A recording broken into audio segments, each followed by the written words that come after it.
Hello ladies and gentlemen, this is Destiny from Desphixs and welcome back to another video in the e-commerce project using Django. In this one, we'll get started working with the coupon management feature in Django.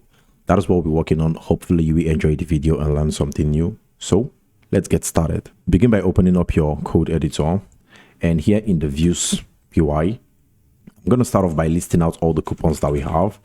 So I'm going to say define coupons, and it will take the requests parameter, and then I'm going to say coupon lists, or you could just say coupons should be equal to, and remember the coupon is stored in the store app, so I'm going to say store models dot coupon dot objects dot filter the coupon by the one that the vendor that is logged in has created. So vendor should be equal to requests dot user. Very good. Now let's create context. Context should be, and over here I'm gonna say coupons, then coupons, and also, okay, for now let's work with this. Then let's add a template. Good. The name of the template is going to be coupons. Whoops, that is not a template. So let's look for a template that has a return render. Good. And I'm putting the templates there. The name of the template is going to be coupons.html. So when you've done that, let's go ahead and update a coupon. So this is going to be define coupon updates, or you could call it updates underscore coupon, and it should basically take in the request parameter. All right. Now all we need to do here is fetch one coupon. So I'm going to say coupon and not coupons. Coupon should be equal to store model dot coupon dot objects dot. This time around, we'll be using the get method because we want to get one item. And we'll say vendor should be equal to requests.user and ID should be ID.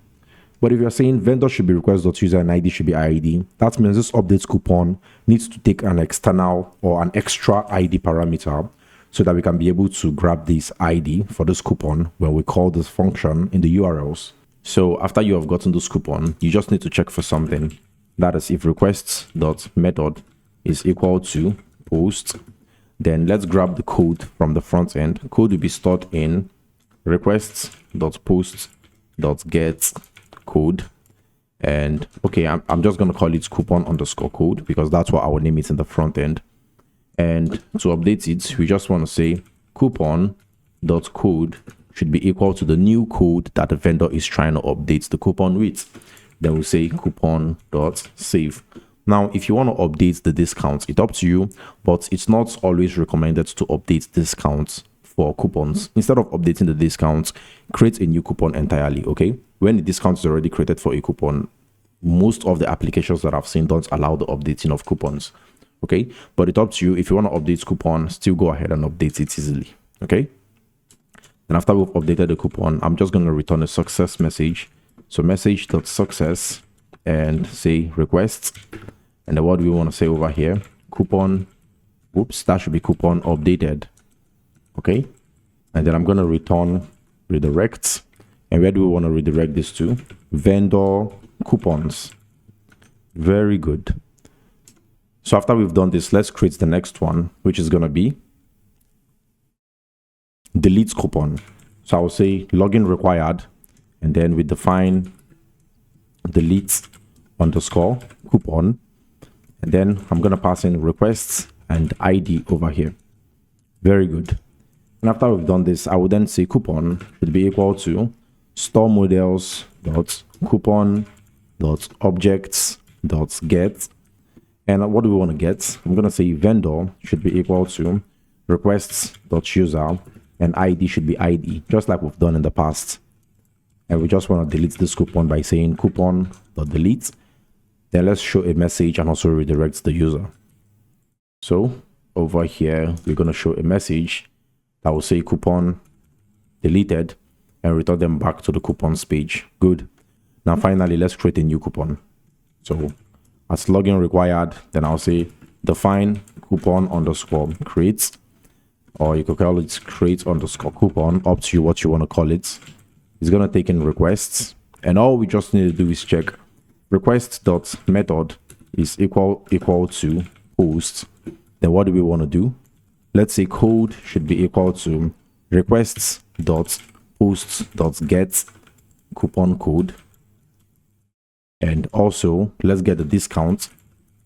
So discount should be the same thing here. Now discounts should be equal to request.post.get discount, which will be in the front end. Okay, now I'm gonna say store underscore models dot coupon dot objects. Oops, that should be coupon dot objects dot create. Now we are trying to create a new coupon, and I'm gonna say vendor of this coupon should be the logged in user, and the code for the coupon should be the code that we have typed in from the front end HTML. Same thing for the discounts. Good. Now after we've done this, we can now go ahead and say messages dot success, and then we'll pass in requests, and then we also say coupon created. Very good. Just go ahead and do return redirect back to vendor coupons, and we are done. Now let's create URLs for this. So URL for this will look almost like this one here. So here we'll have coupons. Good. This one here should be orders. Okay, this one is coupons. So I'm going to name this coupons, and let's change the informations here, coupon, and here coupons. But please, before duplicating, make sure that it doesn't have anything like order ID. Okay, this one is going to be called updates coupon. Also here we will call it updates coupon, and here you just need to pass in ID. That is because in the updates coupon you can see we called ID here in the function. And we need another one that is going to be for the delete coupon. Same thing is going to happen here and here. And finally we need another one for the create coupon. Same thing is going to happen here for the name and here for the route. But then we don't need ID for this one. Okay, so when you've done this, that is pretty much what you want to do. Go ahead and open up your partials, not partials, but the vendor sidebar. Okay, so I'm opening up vendor sidebar, and let's add another link for the coupon. So for the coupon, it will look almost like this one. I'll take this and just put it down here, and instead of orders, I'll change it to coupons. And also remember this class that helps us check for active links. So I'm going to put that down here again. And this time around, I'm checking if request.path is equal to vendor/coupons. All good, all good, all good. So the next thing on our list will be to create templates. Remember the templates for, I think I closed that up. Closed the vendor up. So vendor views. Now we need a template that's going to be called coupons.html. So please, you need to get back to your Z raw templates and grab coupons.html. Where is it? Should be in vendor and coupons.html. So I'm going to take that and just put it over here. Good, good, good. Now, when we get back to our page and reload, we shouldn't have an error. There you go. But now when we click on coupons, we should see this new page that says vendor base HTML doesn't exist. So please just change this vendor here to partials, and that should work perfectly well. So now when you reload, you can see the coupon showing up down here. Very, very good. So let's start changing up some informations, like this 1, 2, 3 here should be how many coupons that we have. So that should be coupons.count. And also to loop through all the coupons. And I think this is a modal rather, that we use to create a new coupon. So let's loop through the coupons. Li is what you should minimize. Then write a loop over here after cutting. Say for coupon in coupons. So for coupon in coupons, then we place what we just copied down there. Okay. So after you've done that, that is pretty much what we want to do now. Or you could even say for C in coupon. Hopefully I've explained how we work with looping in Django. Okay. So now when you reload, we should see how many coupons that we have. Just one. That is why we can see one coupon show up here. Good. So now we could change the coupon code to say c.code. And also for the discounts, where were we? We were here. I'm going to say c dot discount. Whoops. C dot discount. Please change this to lowercase. My bad. My caps lock was on. So I'm going to say c dot code. So now when we reload this page, we should now see Desphixs and 10% off. Good. And I want you to do the same c dot code here in the input that allows us to update the coupon. So remember this form. In this input, change the value from code 123 to c dot code. Okay, and make sure that the name is coupon code, just like this.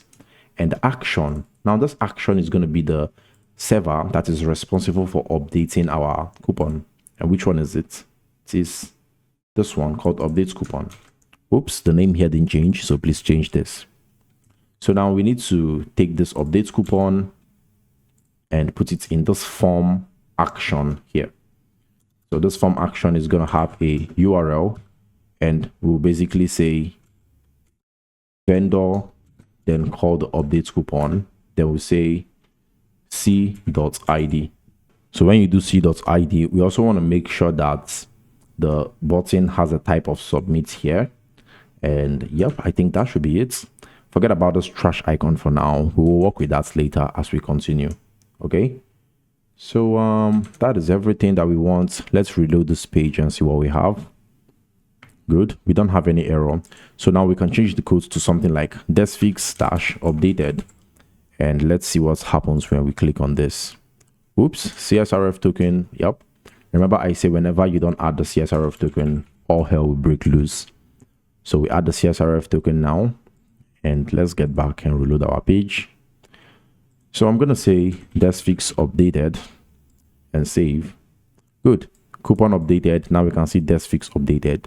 So even if you reload this page, it will always be Desphixs updated. So we can update our coupon directly from this page without having to go to any other place to do that. And let's also add a new coupon. So when we click on this, we want to add a new coupon. So how do we do this? It's quite simple. All you need to do is get down to the, please close the sidebar so we have more room to work with. Get down to this modal over here, and we need to change a couple of things. Starting with the form, its action should be URL, and then we need to add in vendor creates underscore coupon, and then we have method post here. Then also a CSRF token. Good. And now for the inputs, make sure that the name here is coupon code. Placeholder can be anything you want. And also for the discounts, make sure that the name is, let's see what the name is in our URLs. That is for creates. In our URLs, we called it discounts, right? So make sure that in your coupons here, you're calling it discounts or coupon discounts. If you want to call the name coupon discounts, make sure that in your views over here, it's called coupon discounts. Now, do you see the relationship between them?